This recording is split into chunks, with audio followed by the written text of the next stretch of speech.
It's not often that we get to speak to the past generation, and those are part of the golden era of Hollywood. Sanford and Son, starring Red Foxx and Damon Wilson, would air from 1972 to 1977 and was an immediate hit, becoming one of the top 10 highest rated series on American television. The show reflected the social struggles of the time, and its comedic approach touched a variety of topics. Unfortunately, though, however, Red Fox would abruptly leave the show in 1977 after 6 seasons. Damon Wilson, his co-star, would then have to choose his next path. Now, 46 years later, we will have the chance to speak to Wilson to hear more about his story and what he experienced while making history. And honestly, he sets the record straight. Yes, joining me here for Comedy Hype is Mr. Damon Wilson. How are you doing today, sir? I'm most blessed. How are you doing, my brother? I'm good. I'm very humbled to be here talking with you, mainly because of the stories and the work that we do on our platform. We've dived into some of your most noteworthy projects when it comes to Sanford and Son, but also just talking about the industry of Hollywood. Just to start it off, what made you feel like I'm going to give Hollywood a chance? Being someone as intellectual and conscious that you are, why Hollywood? Well, I really didn't have a choice in the matter. When I was 2 years old and my mother would turn on the radio, I would start dancing. And it wasn't like, you see little kids just do that. So she said, my dad's name was Grady Wilson. That's where my legal name is Grady Damon Wilson, but nobody ever called me that because that was my dad's name. We named a character after that, Grady Wilson. Got you. Wow. Fred's buddy. My mother said, I always wanted my son. My mother had me at the age of 46. She had lost 4 kids because we lived in Harlem in a nice building, but it was a walk-up building. And at her advanced age, she lost 3 kids. So she wanted to have a son, and her favorite entertainer was Bill Bojangles Robinson. And she used to say, when she was carrying me to my father, his nickname was Bud, I want this boy, I know it's a boy, I want him to be a dancer. And so when I was 2, she saw me moving and they put me in those schools that they put talented, gifted kids in. Frankie Lyman was one of them. Leslie Uggams, I know you probably know her. Did you see Sugar Hill? Yeah, some years ago. That's where well, it doesn't matter how long ago you saw it. That's where I'm from, Sugar Hill in Harlem. Understood. The mother of the girl that was going out with Wesley Snipes is Leslie Uggams. Eddie Holman, who's had a hit, like Red used to say, he's going to sing a medley of his hit. Hey there, lonely girl, Eddie Holman. And so she put me in these schools, and they taught elocution, which I wish they do today because most of these actors, black and white, they sound like they have marbles in their mouths. They don't. Yeah, let's get into it. Huh? I said, let's get into it. The training seems to be different versus then and now. Absolutely. You had to sing, you had to dance, you had to act, and you had to speak so that you had to be articulate with your speech. And I come from a family like that. So therefore, it was not difficult for me. And they saw that I had talent. They put me in these schools. I started on Broadway. I did a Broadway show. I didn't want to do it because it came so natural to me. When I danced on Sanford and Son, people lost their minds. They said, "What? What? We didn't know." I said, "How could you know that?" I mean, it was out of place, but they saw it. They said, "This guy can dance." He was a dancer. I started as a dancer, so I didn't really have a choice. They put me into it. I wanted to be a normal kid, ride my bike, play baseball, basketball. Was a jock. And I dropped out of school, college, my sophomore year to go to D.C. to do a play. My mom called me a week or 2 after rehearsal started, and she said, "You need to come home right now." I thought perhaps something had happened to my dad, and she said, "I don't want to talk about it on the phone." Got home. The letter said, "Your friends and neighbors have selected you to fight in the jungle." And they sent my black butt over there like they did a lot of young black people from poor areas. It was a form of genocide. Yes. The Vietnam, they say the Vietnam War, it wasn't a war, it was a conflict. It was a policing action. And we got the dookie kicked out of us. They ran the French out of there. Those people, they didn't fight in a normal way. They had, that's how these billionaires learned how to build underground everything. They had schools underground. They had like little hotels underground. All of the uh, uh, commanding officers of the Viet Cong army lived underground. So you didn't know where they were. They Do you think the United States knew that when they were sending you guys out there? absolutely, because So they they knew saw the French. They saw what happened to the French pretty much sent you to, you say genocide strategically to die. to die. And it wasn't just young black boys, because I was 19 years old. It was young, poor, from disenfranchised areas. It was a way to kind of cleanse that. Absolutely. And what's so ironic about that now is that I have shirts and hats that were made in Vietnam. I saw a picture recently of Saigon and I went, whoa, that's Times Square in Do 42nd? you have PTSD at all when you see that? Do I? Yeah, when you see Vietnam, the camaraderie that we have now. Well, you have to understand that was 54 years ago. Yeah. I'm 77. I was 19 when I went in. I was decorated, Bronze Star, Army Commendation Medal, Purple Heart. Right. It took me 25 plus years to get over that. When I did the episode on All in the Family with the late Cleavon Little, Blazing Saddles, and I had only returned from Vietnam I came home in 68, 36 months. So I had a tremendous chip on my shoulder because we weren't welcomed home. Right. Like these people say, thank you for your service. No, it was you filthy murderer, and spit on you. I was jeered when I was labeled a murderer. I was walking down the street one day and I came home on leave. I had my uniform and a group of people came up to me and they were yelling murderer and spitting at me. It was not something so I just kind of squashed it. I didn't talk about it to anybody. And I must confess, when I first came home, the way I dealt with it so that I didn't have PTSD, and I was doing off-Broadway shows in New York when I came home. I started at the National Black Theater on 125th Street, Barbara Ann Tier, and the cast, 90% of that cast became famous. May I ask you a question about you? You said the word disrespect. You felt disrespected. When you look at no, I wasn't welcomed. Welcomed, well, spit on, and kind of like not valued. Yeah. When I look at your career in Hollywood, do you feel that you've been respected by the industry as a whole? When you look at the work that you've done? Absolutely, because I'm still there. Do you know how many shows have been? We shot the pilot of Sanford and Son in 1971, and it's September, October of 71. It aired in January of 72. The highest rated show in those days used to be the World Series. We blew everything out of the water when that show came on. Now, to my point, I don't want to digress. To your question, there have been thousands of television shows, some successful, some not, that came on from 1971 to the present. It's only a handful of them that you still remember. Sanford and Son is everywhere. We're in 40 foreign countries in the world. My books are selling around the world. I do interviews. They called me up about Norman Lear last week. Right. And I set the record straight on that because that was a crock. And I don't stand behind anything false. What was the main point you were trying to make clear about Norman Lear, that he wasn't involved with Sanford and Son as much as he was given credit for? Was that the main thing was what a lot of people missed. I said, when my agent called me and said, watch the show, I said, I don't want to do television, as I said. And I watched the show. I came away thinking, this is the beginning of the dissolution of the patriarchal system. And on the heels of that, the announcer tried to cut me off. I said, let me finish.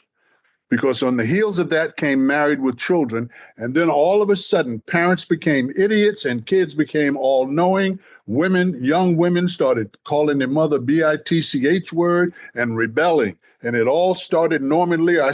They asked me what I said. I will say this about him. He was a visionary. Right. But then when I heard about his political affiliations, it all fell into place. And I knew I was right on the money. No, I said it went on and on and on, ad infinitum. And what we're experiencing now is the evolution of what Norman Lear started with All in the Family. And nobody got it. They missed it totally. They said, oh, Devon's talking about Norman didn't have. I said, you people have been so dumbed down, like Malcolm said. Some of us, we're going to have to leave behind. You're too brainwashed to understand. That was the important thing I said about it. And they don't even know that. You got this whole feminist movement out here. I don't need no man. I don't need no man. No, but your kids do. Your children do. A broken home. I can't remember the statistic. I think it's like 65% of the people incarcerated in the penal systems are single family. Single family. I don't need no man. So it's just it will be all by design. I'm guessing they want this, right? I would assume people want this. The system, benefits, What do you mean, welfare? welfare, the patriarch dissolution that you just mentioned. That's because of the feminist movement, brother. Okay. The feminist movement. All of those lesbians back in the day, Gloria Steinem, Black Panther woman that teaches at Stanford University, they were lesbians. The Black Panther Party was a communist organization that was funded by the Rockefellers. That's the number one thing. So I mean, you got to understand, I came back to the world from the jungle when the Haight-Ashbury, the hippies, I hate to use that cliche, hated the government, everything about the government. They hated Nixon. They wanted to stop that war over there in Vietnam. Yeah. And the feminist movement has killed it. And these women walking around here, they're not being taught by their mothers to be wives. To kind of reflect on your work, because I love to kind of get some set some things straight about that, because there's just different, conversations that are had, but you rarely get to talk to somebody from the actual show. So with Sanford and Son, what was the reason why that came to an end from your perspective? I was walking down the hall one morning at NBC, and Red and I never had a crossword. There was synergy between the two of us from the first day that I met him until the last day that I saw him. We never had a crossword. We had problem with other people, but never. I was walking down the hall at NBC, and Abernathy, who was the anchor on the NBC News in those days, came up to me and he said, "Hey, Damon, how do you feel about what's going on?" And I said, "What are you talking about? What's going on?" He said, "You didn't read Variety today?" I said, "I don't read Variety at all. I don't mess with that stuff." He said, "Then you don't know. Red had a front page on Variety, said that this is it. He's not going to do it after this season. He's quitting." And I was wounded because we always, exchange. The relationship started mentor-student, then it went to father-son, then it went to older brother, younger brother. So when he did that and he never said a word to me, I wasn't hurt. I had $1 million contract with CBS. 8 months later, I went to CBS and did Baby I'm Back with Kim Fields and Denise Nicholas. So that didn't hurt me. What hurt me was that he went to somebody else, and it'd be like a man coming home, like I said before, and calling to his wife, and she's not there, and on the sink, on the counter, is divorce papers. And he said, "Wait a minute, last night what's going on here?" There was nothing that Red had said led me to think that he was going to do that. Did you get a chance to confront him about that at all? Never. You just mentioned this $1 million contract that you had, right? And Red was also seeing a lot of money at the time. Now, upon our research, Red would end up passing away, a man that owed the IRS, like he had financial troubles, Did it hurt you to know that he kind of went out that way, being the legend that he was? First of all, I don't have empathy for people that do things to themselves. If statistics, if an oppressor, if the world kicks you in the head, that's one thing. But when you don't do what you're supposed to do, I have no sympathy or empathy for you at all. Red would file every year. I just paid my corporate tax. I paid corporate tax, personal tax, property tax every year. Red would file, but he never ever paid. And they called him down to the IRS offices, and he performed, and not in a nice, kind way. And then the trucks pulled up, and they took everything. So why would I feel anything for that? That was his fault. He did that to himself. I guess because you would imagine that, you would assume that the people around him would look after him, or was that not the case? The people around him were sycophants. Okay? What are they going to say? They're just there for the money. As soon as that went, they went. He was sitting out in front of his house. Talk to me, brother. Don't look at them notes. He was sitting out in front of his house on a box and a T-shirt, and the trucks were taking everything away. And he says, it seems like somebody would help me. He was talking to me. I know he was. Okay. So why didn't you step in? Just because of what you just said? Well, of course. Why am I going to throw good money after bad? That doesn't make sense, brother. I'm from the old school. I got you. But this is, first of all, I appreciate this candidness, because you don't get this, and this is what I love. But looking on the outside in, you would imagine that Red helped you is what it could look like. It could look that way. How? Because he was a bigger star. Red was an actor. I flew to Vegas. I did All in the Family with Cleavon Little, the late Cleavon Little, Blazing Saddles. And Bud Yorkin called me up and he said, Damon, I said, I don't want to do television, buddy. You get typecast in it and people think you are that character. I said, if the show hits, I don't want to do it. So he talked me into doing All in the Family. The episode was very successful. They said, he called me up a month or so later and said, would you like to do a series with Red Foxx? And I said, Red Foxx, who's going to put him on television? Are you nuts? They'll never put him on television. He said, well, I think you guys need to meet to see if there's anything there. Flew to Vegas, 3:00 in the morning. We're sitting in Red's garage because he did Glitter Gulch, 2 shows a night. And immediately I noticed that there was a synergy. He didn't give anybody, it was Aaron Rubin, the producer, and myself. He didn't give anybody a chance to say anything because he was on a roll, just the bop. He'd just come off the stage. So what you have here is an older guy and a younger guy, both actors, going for a part. They cut his salary down $5,000. He was making $10K in Vegas. I had done 2 films and some other stuff, and the most that I'd ever made on Broadway or in a film was $5,000. Huh? They started off. They paid me $1,200, and they had that contract that I understand record producers use on artists. Babyface use it on TLC. The 360 deal. Increments. They give you increments, and if you don't go on the road to promote your record, you got to pay for that too. So it was that kind of situation. Red and I were just 2 actors thrown together. The thing that we had in common was that we were not going to take any BS from anybody, black, white, Asian, or Hispanic. Red from the street, I am also. Because somebody's educated, that doesn't mean that, that they're a sissy boy. I came up in Harlem. You know what I'm saying?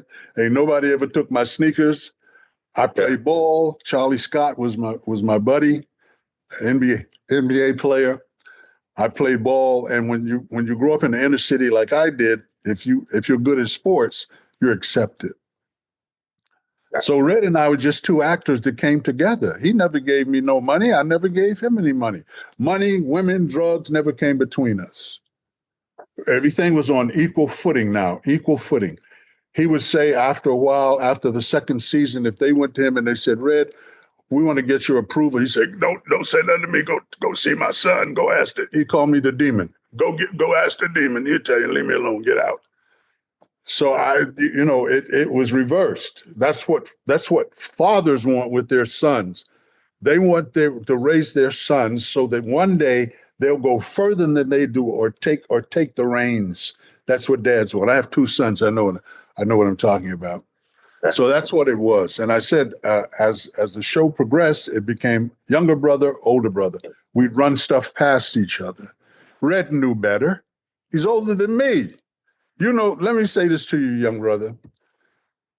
When that series started, it was Red, myself, Aaron Rubin, Buddy Yorkin, and we were the big, strong four. Everybody was like the Musketeers, the Three Musketeers and D'Artagnan. When the money started coming in, I watched people lose their mind. Now, you would assume, since you like that term, that the youngest member of that group would have been off the chain. The youngest member was holding the reins. Everybody else was going nuts. Red was going nuts. He had all those old people from back in the day coming around him. Here you go, here you go, here you go, here you go, with the hands out, And I just sat back and watched it.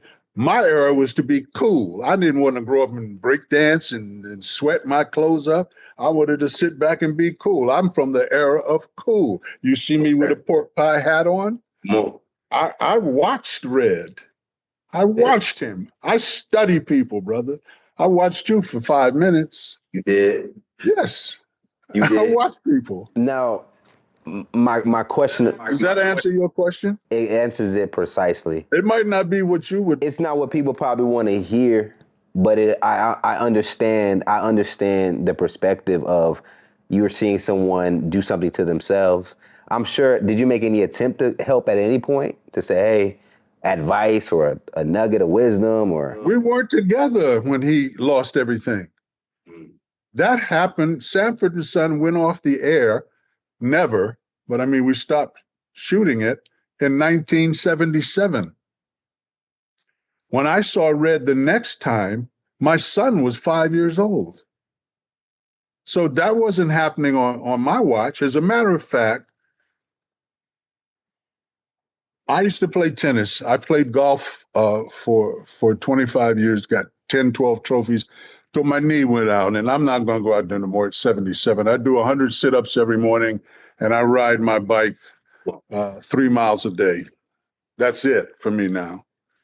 But I used to play tennis at the Malibu Racket Club. I was out there one day, and a couple of producers came to me, and they said, Demand, we want to have a meeting with Red Foxx. His 50th anniversary in show business is coming up, and we want to produce it. Could you set it up? I said, well, I'm going to tell you something.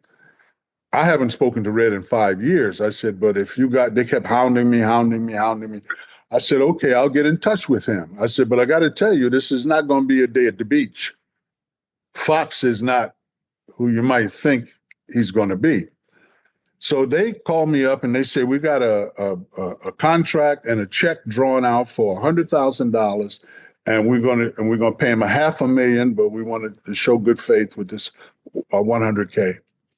So I called down in Vegas, and Prince Spencer, you're not old enough to remember the Step Brothers, I'm sure. Prince Spencer answered the phone. He was one of the original Step Brothers. He was Red's manager. And I told him, I said, I called backstage, and he said, hello. I said, hey, Prince, Damon. He said, oh my God. He said, man, Red is gonna be so gassed when he hears you on the phone. So he said, he's got 2 minutes left. Can you hold on? And he'd be off the stage. So he came over and he said, hey, son, what's going on? I said, hey, Foxx, when are you going to be in L.A. Next? He said, I'm going to be up there on Monday. He had an office building still on La Brea. What's going on? I said, I got some white boys want to give you some money for your anniversary show. He said, all right, now I'll be there. Bring them on over. I took them over there, and Red showed his entire arsenal. Not in a nice way. Showed up late? No, he was at his office. He was sitting there waiting. He showed out. not up. He showed out, and not in a nice way. I told them this is not going to be a day at the beach. It's not what you think it's going to be. And then he looked at me and said, how much you getting for this? And that was it. I did like that.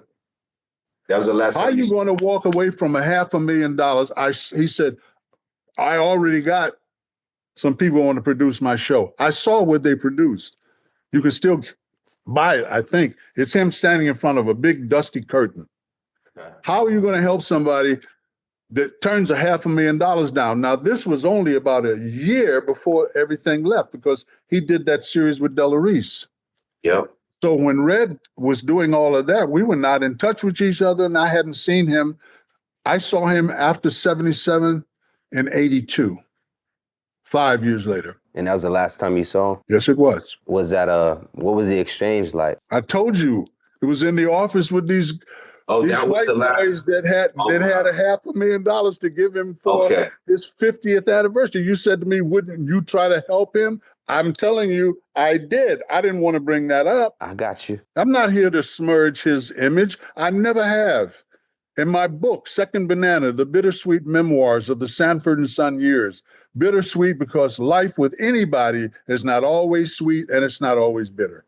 What was your reaction? And this is kind of my last with Red, and I want to talk about more of what you were able to do. What was your reaction when he passed away? He died on the set. What do you mean? He died on the set of his show. Well, he had the heart attack. You got to die somewhere. My dad died in the dry cleaning establishment.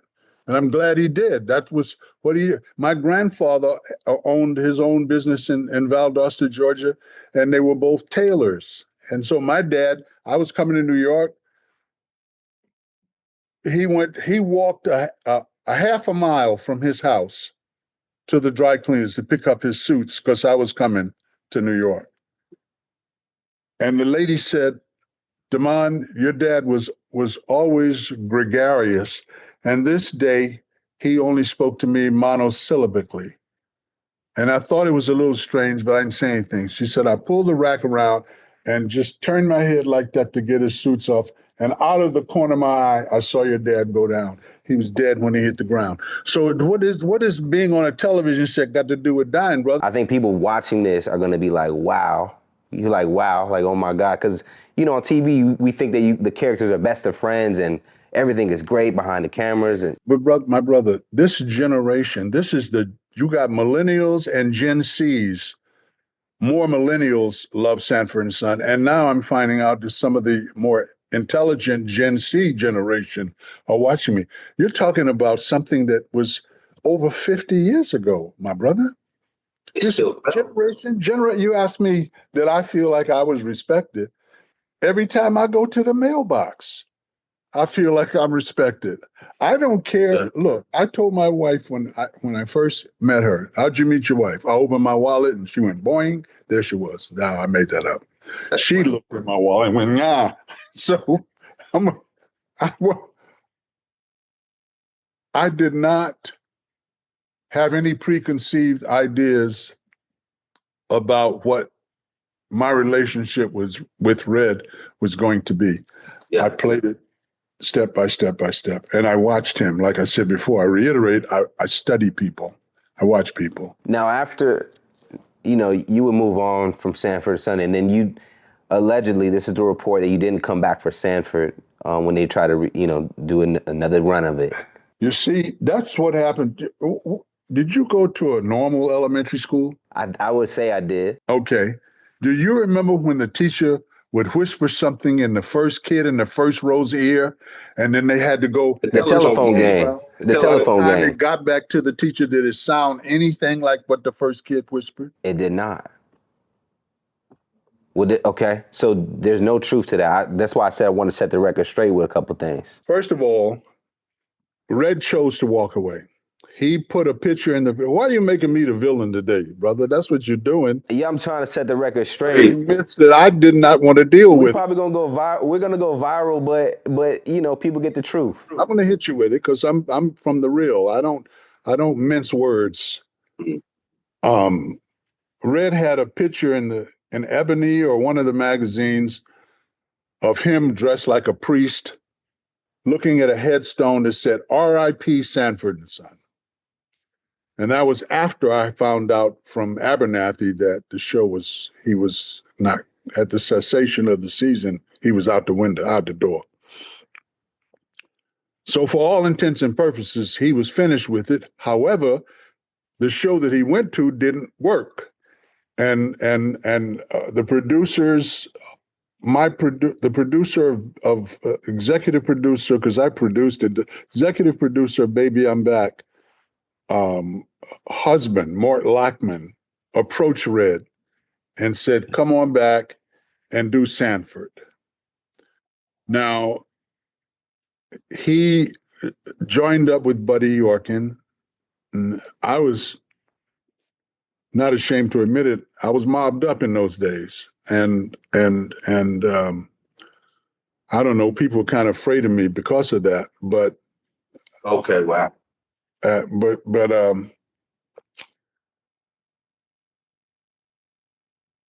Buddy Yorkin called me up and said, Damon, we want you, what is it going to take for you to be a part of the show at Red? Well, actually, it wasn't his show. It was Sanford Arms, because we established an apartment building next door to the junkyard. Buddy Yorkin wanted me. Red's thing with Sanford was a whole nother thing. What is it going to take for you to come back? And I was like castigated in the media. They just kicked me to the ground, and none of it was true. Buddy Yorkin called me and said, what is it going to take? I said, I had just bought a house for my wife in Truesdale Estates. I said, pay off the note on my house. I want a Rolls Royce Corniche with the pink slip, and I want $200,000 an episode and creative control to a point. And he came back and he said, this is what we'll do. We'll give you $150,000. We'll lease you a Rolls Royce Corniche, and we'll pay the mortgage on your house as long as the show runs. And I said goodbye and went to CBS. It's always nice to have options, Come on. So in terms of Sanford, nobody ever approached. Red knew I wasn't going to go back on there. He knew that wasn't going to happen. So he got Rollo, Nathaniel Taylor, and Aunt Esther. And the show, I think it did 3-4 episodes. It wasn't going to work. If there's no Lamont, it ain't going to work.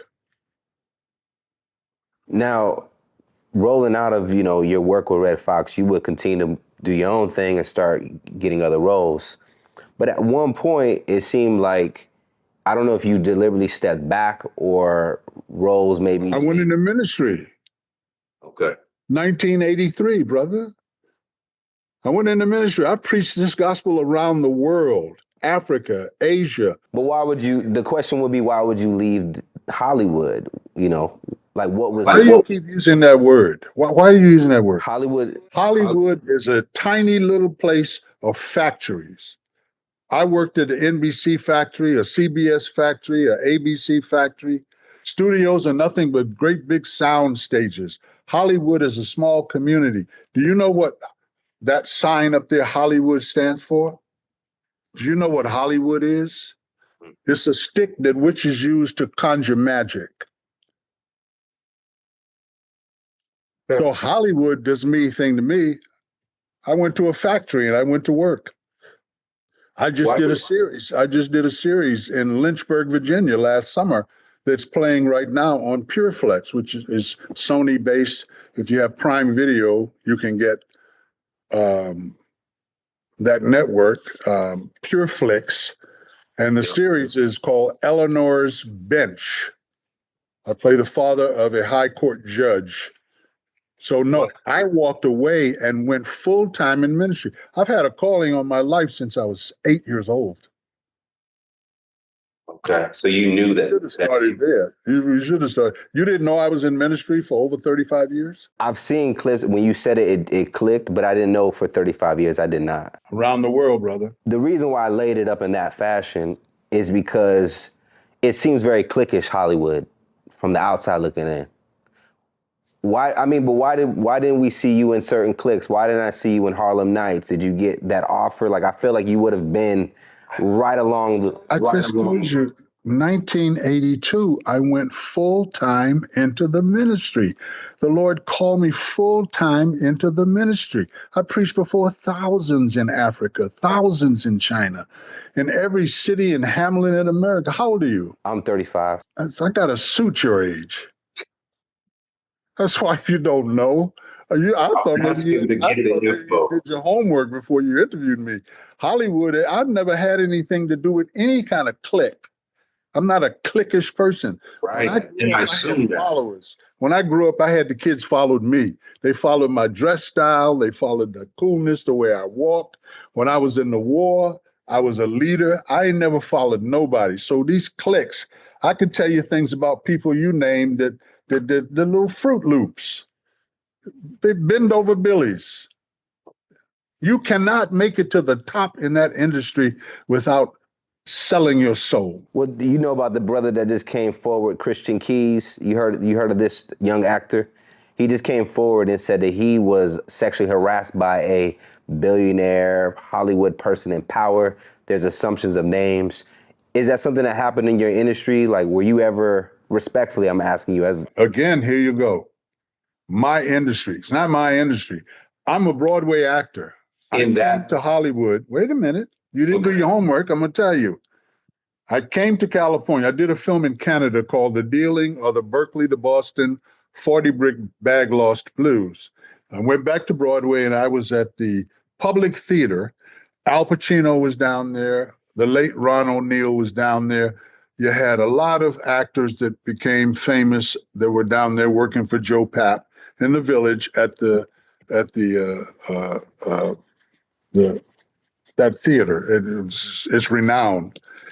And Walter Mirisch from Mirisch Studio, from the Mirisch brothers, came to New York, and he cast me in my first major motion picture, The Organization, with Sidney Poitier. And that's why when I first came to California, we shot it in San Francisco, and people saw the dailies and they liked my work. And so I said, oh, you know what? I'm going to move out there because I'm getting a lot of offers and I don't want to be doing this bi-coastal thing.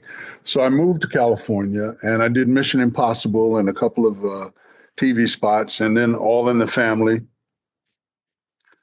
And then I got a phone call from Bud Yorkin and he asked me if I wanted to do a series with Red Fox. So I've never been a part of any of that nonsense. I don't respect those people. I don't care about that. I told you I had connections. Nobody was gonna say nothing to me. I get it. And it made me think when you just said kind of the comment about some of the people that we've known in the industry and what they might have to do to get to the top. Can you give me all of them? All of them. You name your biggest black actors, you name your biggest white actors, you name your biggest female Latino actresses, they all have to do it. A blood oath. Now you bend over. Now every orifice that you have is going to be annihilated. You want the short and the long of it? No, I'm not giving you no names. No. It's out there. If you do your research, you can find out who it is. We've covered a couple conversations, but I feel like you'll be the best person for this question right here. Is there a ritual attached to seeing black men in dresses when it comes to, I know it started around Flip Wilson time and probably before then. What's the ritual that's happening? I told you now, listen, remember what Granddaddy told you when I first sat down here about Norman Lear. Sure. The dissolution of the patriarchal system. Now you got all these guys, they take your humanity from you. You know how the feminist movement has categorized men. I think that what was his name? Samuels. He just died recently. Had the podcast. There was the women hated. Kevin Samuels. Kevin Samuels, yes. Kevin Samuels was eliminated because they didn't want to go back to that. They want these women ignorant and twerking. They want kids running around the street. If they don't pay the income tax, they put them in the penitentiary and they get their money out of them that way. It's like I said, we live in a matrix. Your driver's license, if you take it out of your wallet, has your name in capital letters. Your birth certificate, your passport, name is in capital letters. Black people don't question that. That means that there's two yous. There's you, the person, and you, the corporation. And you, the corporation, is going to pay America. Presidents have no power, and voting doesn't put a man in any office. They're placed there to do a certain job. They have an agenda that they have to adhere to. So running to the polls is not going to matter. They want people like they are right now, polarized. The difference between Biden and Trump is that one is the flip side of the other. And they got the people running back and forth, back and forth. They got all kinds of genocidal things taking place. That Bill Gates said it. We got to do away with 3 billion people. He's been doing it in Africa, been doing it in India. And black people running to the polls talking about, we got to vote in, got to get someone, get him in there, change everything. It's nothing going to change, and it's not going to go back. When I wrote The New Age Millennium 26 years ago, I spoke about everything that's going on now. Now, you can call me a sage, you can call me a prophet, you can call me Negrodamus, whatever you want to call me, but all of the stuff in the book is everything that's happening now. Black people laughed at me. They said, what Lamont know about that? That's conspiracy theory. It's a conspiracy, but it ain't no theory. And now they're scrambling, running back and forth, fighting each other. I said, this is not a gender war. It's not a political war. It is a spiritual warfare. People better wake up. This ain't going back. It ain't going back no place. It doesn't matter who sits in the Oval Office. Presidents have no power. They can only do what they're told to do. The educational system, I spoke about it before. The Rockefellers bought the educational system at the turn of the century. And they said, we're going to put curriculums in there to teach people how to be minions, servants of us. That's what the whole thing was about. Kids that go to prep school, private prep school, they go to Harvard and Yale and Oxford, don't have the same education that people go to HMCU universities have. So in conclusion, Let me finish, brother. The people that go to those illustrious universities come from wealth, and they're being educated to run the world, not work for it. No. Okay. In conclusion, the men in dresses thing, do you know the origin of that? Did you ever get approached at it? So should take your manhood Did you ever from get you. approached back in the day? Yeah. How long we been talking? We've been talking for probably maybe close to 35, 40 minutes. Do I seem like type of Negro that you could come to with some bull manure like that? Terry Crews got approached. Who? Terry Crews got approached. He got groped by. Terry Crews is in a different era, brother. I'm from the golden era of Hollywood, the first 50 years of the motion picture television industry is what I'm from. I'm a sojourner. I wasn't supposed to live this long, I guess. My show wasn't supposed to still be relevant this long, I guess.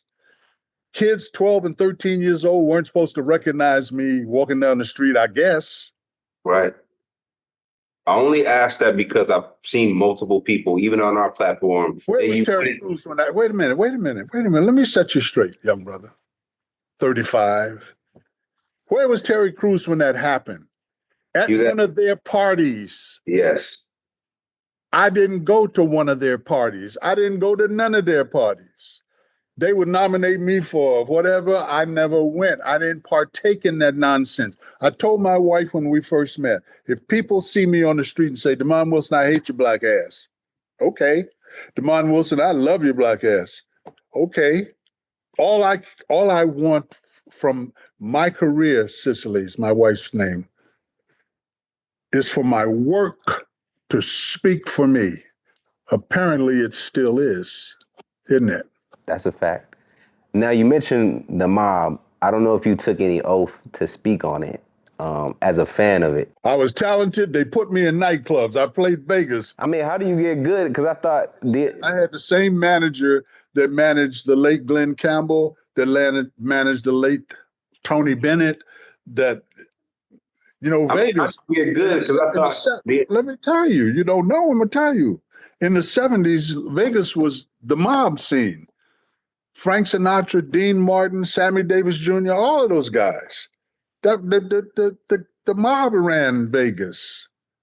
So if you got into Vegas, you had to be mobbed up.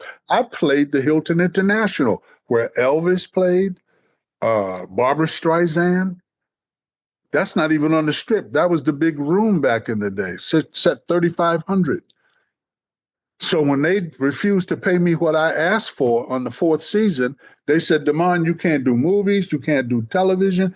If your house catches on fire and they send a news crew there and we see you on the news for your house burning down, we're going to take your house, we're going to take your car, we're going to garnish your wages. You can't do nothing. I said, okay, Nikki, I'm ready to do Vegas now. He said, oh, okay, kid. How long is it going to take you to put an act together? I said, a month. Give me $100K. I'll hire some dancers, singers, and choreography, and we go to Vegas. And that's what we did. And Red came down and saw the show, and he said, we were splitting the bill. Glenn Campbell and Damon Wilson. He did an hour, I did an hour. Mm-hmm. Red came to see the show. He came back. He told me, he said, I went down there and saw that nigga down there in Vegas, man. You better pay that boy. He down there chopping it up. You better pay him. I'm telling you. He don't need you. Man. Nikki said, I can book you 32 weeks a year down here, making 3 times as much as they paying you. Does that understand about being mobbed up? I understand it. I understand it from that perspective. You think Sinatra wasn't mobbed up? I know he was. You think Dean Martin wasn't mobbed up? I know I know. You think Tony Bennett wasn't mobbed up? I guess in my mind, I'm thinking like, how did the mind, now you gave us a reason why, but I wouldn't imagine you. I danced on Sanford and Son. I came in the next Monday morning after that show aired, and you know who Stan Lathan is? Yes. Stan said, hey, dude, the whole town's talking about you, boy. You killed it out there. We didn't know you could do that. That's how it started. I saw it and they said, hey. We need more of that. No, we can monetize. The world is about making money, brother. The mob guy said, hey, this boy need to be in Vegas. What? He wasted his time with that television stuff. Come on down here. Sign away your life. Glenn Campbell had to do it. What's his name had to do it. He's still down there, Wayne Newton. And was it any difficulties to get out of that? Was there any obstacles to get out to say, hey, I'm done? Now you want the police to come to my house. I definitely don't want that. I just want the truth. But I have to ask my last question. It goes back to the Norman Lear thing. Our audience is going to be mad if I don't. Do you think did Norman take some of those ideas, particularly from Eric Monti? Of course he did. Yeah. You think that brother is just making that up? And the late Michael Evans, played the first Michael on the Jeffersons. He beat him out of Good Times. Did you find out about these things while you were working with him, that he was, moving a certain way? I never worked with Norman. Oh, that's right. He was teamed up with Bud Yorkin, who was executive producer. Broke up. Tandem Productions. Norman came around a few times. I liked his first wife, Frances, who's deceased now. She was very honest. She said Norman should be ashamed of himself. He's cut everybody out of everything and make people think he was the only one doing anything. And he had about as much to do with Sanford and Son as my grandmother, who transitioned in 1969. Other than the fact that because when he parted ways with Yorkin, we never saw him again. And then Jerry Parenchio took the helm. Jerry Parenchio was the guy that went to Jack Kent Cooke and got a few $1 million to promote the first Ali Frazier fight at Madison Square Garden. Jerry Parenchio owned or still owns Telemundo. And then Alan Horn took the helm. Alan Horn became the CEO of Metro Goldwyn Mayer Studio. These were heavy hitters. These were guys that I went in there and said, hey, if you don't pay me, I ain't coming back here. And they said, we'll see about that with your little cocky self. That's when I went to Vegas. You always got to have a plan B, brother. Always. My father said it's a poor rat that only got one hole to crawl in. You know, it'd be great to learn more about I don't want, you got me thinking I shouldn't call it Hollywood no more. Learn more about the business, learn more about business and life. That's what I'm about. Show business. It's a business. For me, that's what it was, a business. I never went to the parties. I didn't belong there. I didn't belong there. I was not part of that group. I wasn't a bend over Billy.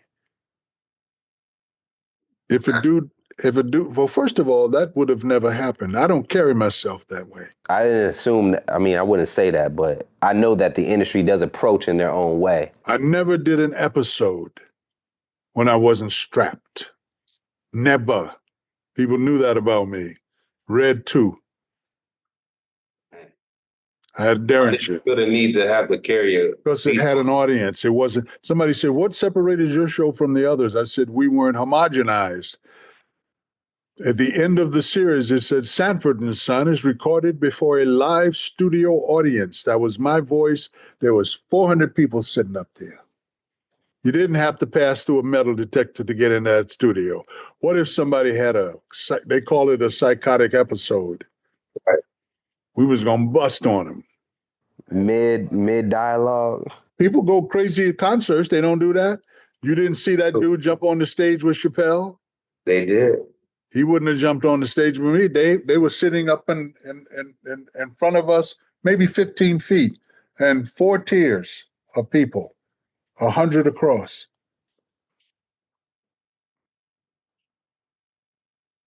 Red was strapped. I was strapped. You get ignorant, you're going to get bust on. In our closeout of this wonderful interview, what would you tell my generation? Like that, what would be the one nugget of like, from someone with wisdom and time on their hands? Or serve the Lord, love the Lord with all your heart, strength, soul, mind, and body. Put him first in your life.